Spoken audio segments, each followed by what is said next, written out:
नाम संकीर्तन के प्रभाव से असंभव को संभव किया जा सकता है। इसी क्रम में नाम की महिमा की सत्य घटनाओं को श्रवण करते हुए आज आप और मैं परम पूज्य भक्त राम शरण दास जी की पुस्तक से एक प्रेरक घटना को श्रवण करते हैं।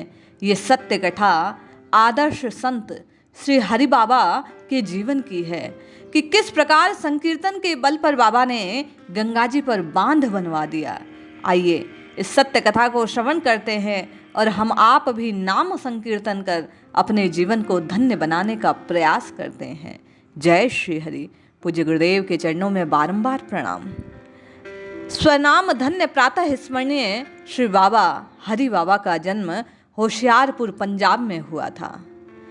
4 वर्ष की अवस्था में बाबा पूज्य गुरुदेव श्री सच्चिदानंद महाराज का आशीर्वाद प्राप्त कर चुके। असार संसार के माया जाल से ये फंसना नहीं चाहते थे। माध्यमिक शिक्षा इनकी होशियारपुर में संपन्न हुई।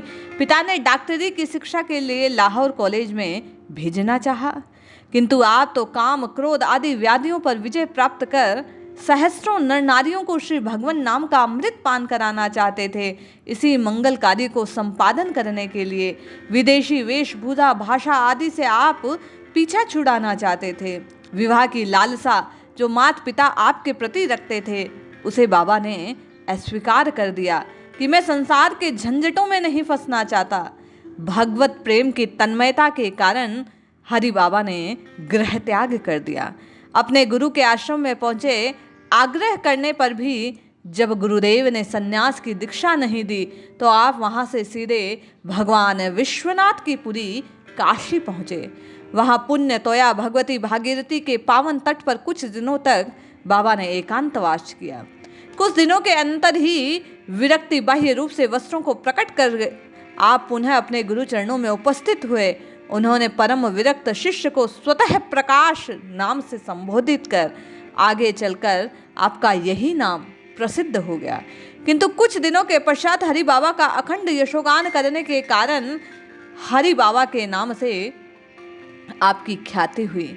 श्री हरि के नाम का अखंड यशगान बाबा किया करते।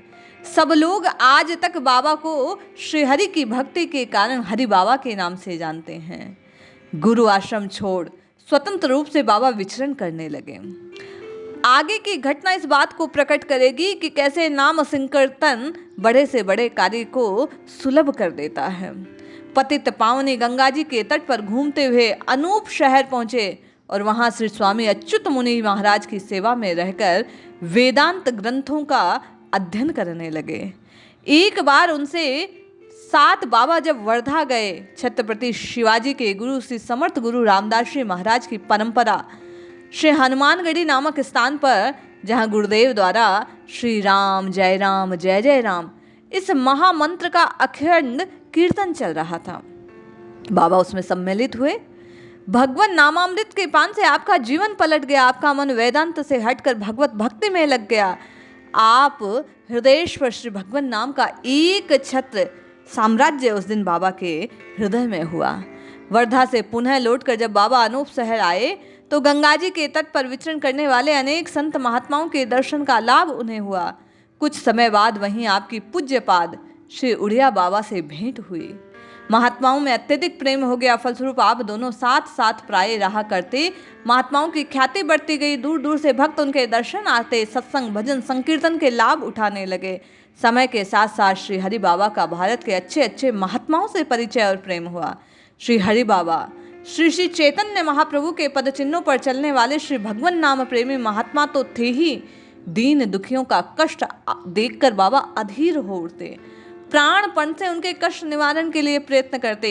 एक बार की बात है, बदायूं जिले के गवा गांव के पास गंगा तट पर पहुंचे। वर्षा के दिन श्री गंगा जी का जल समुद्र की भांति फैला था चारों ओर। किसानों की सहस्त्र एकड़ भूमि फसल के डूब जाने, गाय बैल सब बह गए। निवासियों के मन में दुख, चेहरे पर उदासी। बाबा बांध बंधवा कर सबकी विपत्ति का दूर करने का निश्चय मन ही मन कर चुके थे। उस समय भारत पर अंग्रेजों का शासन था।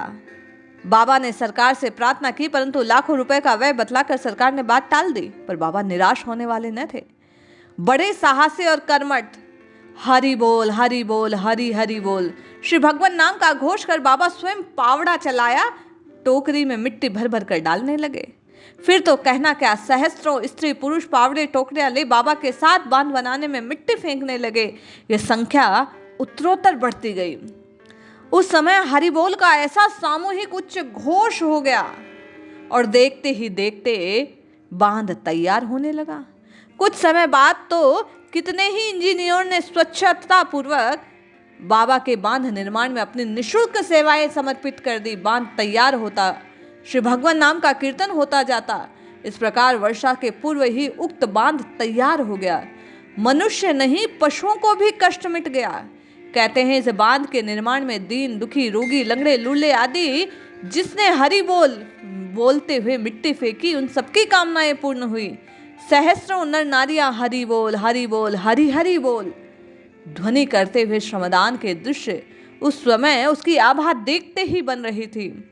हरि बाबा सबसे आगे सिर पर मिट्टी की टोकरी रखे दौड़ते उच्च स्वर में बोलते हरि बोल हरि बोल हरि बोल। उसी दयालु कर्मठ भगवान नाम के उपासक संत के नाम पर इस बांध का नाम हरि बाबा का बांध पड़ा। बांध निर्मित हो जाने पर बाबा ने वहीं विशाल संकीर्तन भवन और संतों के लिए कुटियों का निर्माण कराया। कई मंदिर बनवाए गए। उक्त पवित्र भूमि पर बाबा ने अनेक महोत्सव, कथा, संकीर्तन, कीर्तन का आयोजन किया। रास लीला, राम लीला होने लगी। हरि बोल का कीर्तन, नगारे की ध्वनि दूर तक फैलने लगी। उक्त स्थल परम पावन तीर्थ बन गया। दूर दूर से अनेकों लोग वहां आकर स्नान, मंदिर दर्शन, पूजन, संत दर्शन, कथा, कीर्तन का लाभ उठाने लगे। बाबा ने प्राय सभी प्रख्यात महात्माओं और कथावाचकों को वहां आमंत्रित किया था। अनेकों वर्षों तक बाबा ने घूम घूम कर और वहां भी नाम संकीर्तन किया। जन समुदाय में जहां गांजा, भांग, शराब आदि, अंडे, मांस, मछली का जो अखाद्य भोजन था, बाबा ने उन सबसे वहां के लोगों को मुक्त करने का प्रयास किया। जो बाबा के पास आता, बाबा उसे संकल्प दिलवाते और इन जो गंदी आदतों से मुक्त करने का प्रयास करते। हरि बाबा की अद्भुत निष्ठा सनातन धर्म नाम संकीर्तन में थी।